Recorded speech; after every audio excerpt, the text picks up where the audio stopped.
जय माता दी दोस्तों, मैं आचार्य वसुधा आप सभी का हार्दिक अभिनंदन करती हूँ आपके अपने YouTube चैनल गुरु सप्तऋषि ज्योतिष शिक्षण संस्थान की ओर से।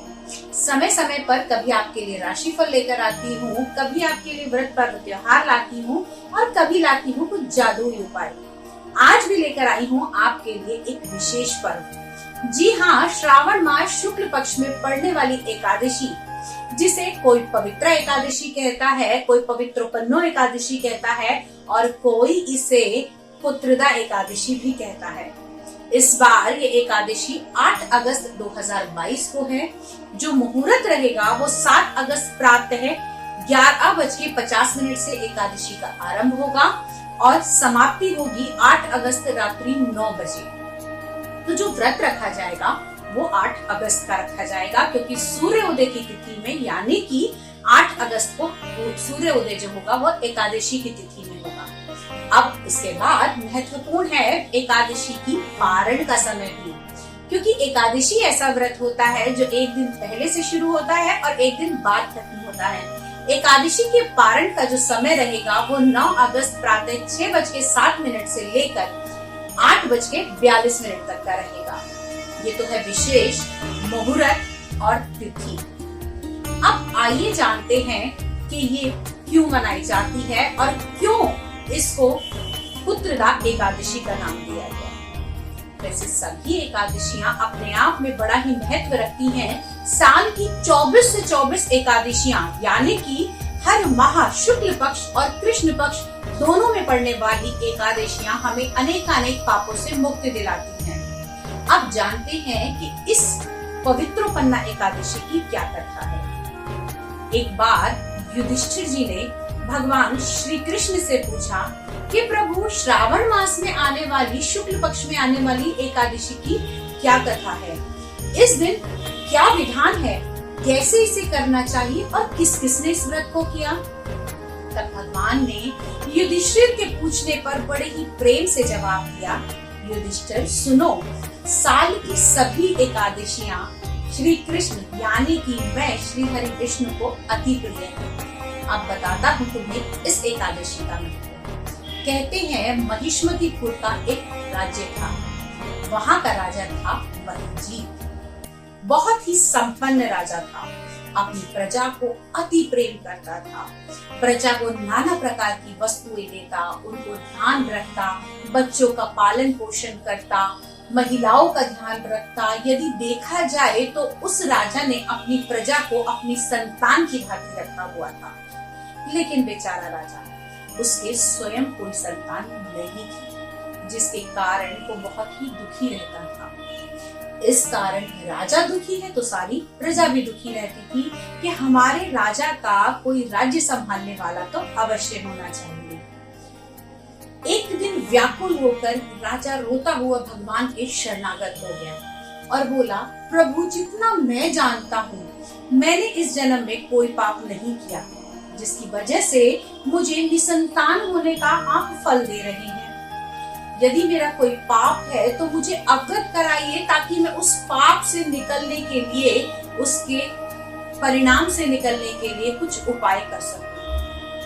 ये सारी बात सुनकर प्रजा को भी लगा कि जरूर क्यों ना इस बात को पता लगाया जाए कि राजा के साथ ऐसा क्यों हो रहा है। सभी परेशान थे, नाना प्रकार से सभी प्रयास कर रहे थे कि किसी तरह राजा को संतान पाने का कोई उपाय मिल जाए।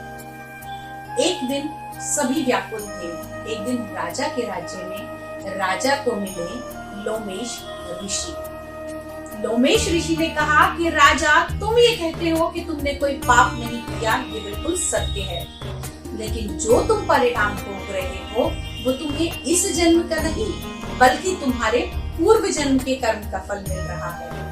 राजा व्याकुल हो गया।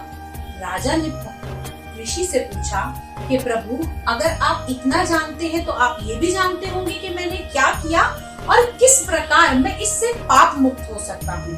तब ऋषि ने कहा, राजा, आप शोक न करें, मैं बताता हूँ। पिछले जन्म में यानी कि आपके पूर्व जन्म में आप एक वैश्य थे और एक ऐसे वैश्य थे जिसके पास धन का अभाव था।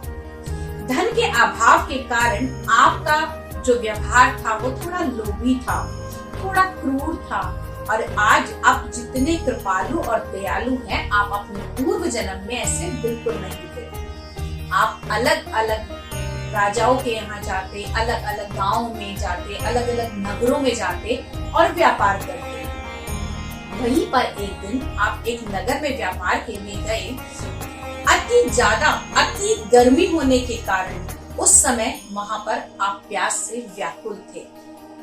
आपको एक बावड़ी दिखाई दी, लेकिन उस बावड़ी पे पहले से ही एक गाय का बछड़ा अपनी प्यास को बुझा रहा था।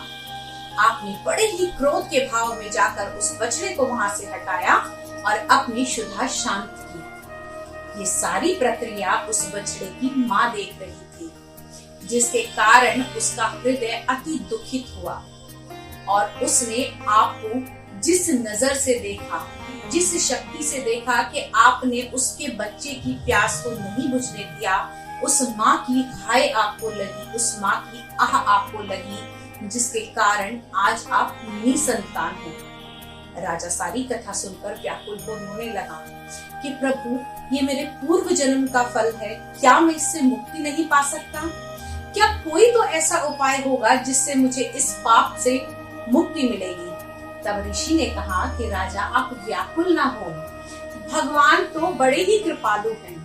आप श्री हरि विष्णु की शरण में जाइए और श्री हरि विष्णु की श्रावण मास शुक्ल पक्ष में आने वाली एकादशी का व्रत कीजिए। इससे निश्चय ही आपको संतान की प्राप्ति होगी। राजा बहुत खुश हुआ और उसने विधि विधान पूर्वक भगवान का श्रद्धा के साथ इस एकादशी का व्रत किया। यहाँ की राजा ही नहीं अपितु उसकी पूरी प्रजा ने इस व्रत को किया, जिसके फलस्वरूप श्री हरि विष्णु अति प्रसन्न हुए। राजा को उसके पूर्व जन्म के पापों से मुक्ति दिलाई और राजा के यहाँ संतान की प्राप्ति हुई। उसी दिन से इसे पुत्रदा एकादशी के नाम से भी जाना जाने लगा।